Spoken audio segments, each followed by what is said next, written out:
Hey everybody, I'm ZombieJohnny, and today we're going to be taking a look at a manga that was unfortunately cancelled too soon. This is The Hunters Guild Red Hood. The Hunters Guild Red Hood is written and illustrated by Yuki Kawaguchi. Red Hood was originally published in 2021. This series was unfortunately cancelled after only 5 months. Kawaguchi has been publishing one-shot manga for a number of years for shonen magazines, and then Red Hood was serialized in 2021 for Weekly Shonen Jump. The story of the Hunters Guild Red Hood opens in the tiny hamlet of Kasoka Village. This tiny village has a big problem, a werewolf problem. And it seems yet another villager has gone missing. A young boy steps up to hunt the werewolf, but the villagers have little faith in him. The mayor of the village then appears behind the boy, whose name is Velu. The mayor explains he cannot protect the village alone, so he hired the help of the Hunters Guild. The concern in the village is that the Hunters Guild is a very costly way to take care of the werewolf problem, but the mayor has that covered. He sold his flock and house to cover the costs. 1 week later, a young girl named Grimm is on the doorstep of the village. She is the hunter that answered Kasoka Village's call. Of course, the village is upset about this, but they leave it in the hands of Grimm. Velu is assigned to assist Grimm and show her the mountains around the village. As Velu is taking Grimm through the mountain path, Grimm explains that the werewolf is somewhere in the village. Grimm also explains that the werewolf can transform back into their human state to fool everyone around them. Just then, a scream comes from the hut in the woods. Grimm and Velu quickly make their way to the hut. On the path outside the hut, they find a trail of blood and the mayor's axe. Grimm then opens her briefcase and pulls out a hunter's tool, the hound's muzzle. The hound's muzzle is a tool used by hunters to determine how fresh the blood is and where or who it came from. Grimm and Velu make their way to the hut and kick the door in, only to find a pile of bones and Granny hiding in the closet. Granny then explains that the mayor is the werewolf and he fled through the small window of the hut. As Grimm and Velu are searching the hut, they both become suspicious. Velu asks Granny why there are still cobwebs on the window, and that a man the size of the mayor wouldn't be able to fit through that window. He then asks Granny where the werewolf went. As Velu turns around, Granny has transformed into a hideous beast. Grimm then tackles him, and she has somehow transformed into a fully grown adult. Grimm then explains that Granny Werewolf is a big one, and they need to get some space between them and Granny. Grimm then uses another hunter's tool called the pocket chimney to create a smokescreen to escape from Granny Werewolf. Okay, I'm gonna take a small sidebar here and just talk about the hunter's tools. This is one of the concepts that appear throughout the series. The hunter's tools are a nice touch into the mythos of this universe. I mean, what an exciting and easy way to show off some new and powerful tools for hunters to use to dispatch of any threat. This is really a limitless vault of creative ways to eliminate foes. Just use your imagination and you could really come up with anything for the hunters to use. Anyway, back to the action. Grimm and Velu make some space between them and Granny Werewolf, and then Grimm asks Velu for his help. Velu begins to doubt himself. Grimm then smacks some sense into him and gives him the courage to help her. Just then, Granny Wolf comes out of nowhere and grabs Grimm while reciting the classic tale Little Red Riding Hood. Granny Wolf then gobbles up Grimm, leaving Velu to fend for himself. Granny Wolf then tenderizes Velu before gobbling him up too. But Velu had a clever plan to make sure he wasn't eaten in one bite. Velu had lodged his gun in between the jaws of Granny Wolf and pulls the trigger. Then, wielding the axe the mayor had left behind, Velu jumps into the air and slices Granny Wolf right down the center, opening her up like a soft tin can.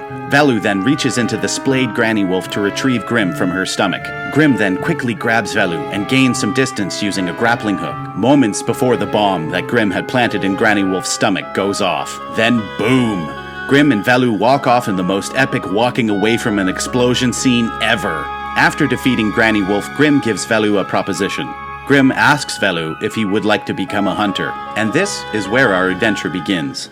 Yuki Kawaguchi had worked as an assistant for My Hero Academia's creator Kohei Horikoshi. Kawaguchi's art style definitely has the look and feel of Kohei's art. It appears that working on My Hero Academia had rubbed off on Kawaguchi's art and definitely influenced his style. Looking at the first volume cover, you can tell. On first glance, I truly believe that this was a new manga from Horikoshi. The first volume of Red Hood is a truly great introduction to a new series. The first thing I noticed is that the art is absolutely fantastic. Even fellow mangaka have taken notice. Dr. Stone artist Boichi was in awe of Kawaguchi's art, stating he has been studying the art of Red Hood and has much to learn. If that isn't flattering, I don't know what is. Red Hood has a real grittiness to it and lots of tiny details, somewhat reminiscent of Yasuhiro Naito's work on Trigun. That being said though, yes, the art is fantastic, but the characters feel fairly generic. There aren't really any qualities about them that really make them stand out or pop. Velu is your basic young protagonist that has to learn the ropes from a powerful teacher, who is Grimm. Grimm is the overused, emotionless teacher, unbelievably skilled with a 1,000-yard stare, and she wears a hood. That's pretty much her whole character. Seriously, just Google hooded anime character and it's the literal sea of characters that look exactly the same. Oh, and I didn't touch on this earlier. The reason why Grimm can transform into a fully formed adult is because she was put under a witch's curse and she's only allowed to go back into her original adult form for about an hour at a time. There, now you know. One thing that I thought was imaginative in this series was the portrayal of the werewolves. They have a really unique quality to them. I was worried that the werewolves would just be another generic werewolf design, but they had a really interesting look to them. I feel like they were a little more horror influenced than most werewolves, with strange features and big googly eyes. When you see Granny Wolf's transformation, it feels like something out of John Carpenter's The Thing. Just another little touch that I thought was very enjoyable. In this series, there are hermit crabs that cart people around, and the armored crabs that they encounter are quirky little concepts that I enjoyed as well. There was some thought put into this universe, and these little gems help make it an exciting little series. There is one thing that I noticed about the character design in the series, though, is that all of the women are thick, with 3 C's. They really remind me of the artwork for that video game called Dragon's Crown. It also reminds me a little bit of Ralgrad. Tits. You can tell that the effort was really focused on the first volume of the series. A lot of great concepts, and I feel like it's a solid start to the series. Then, as volume 2 starts, it's the training arc.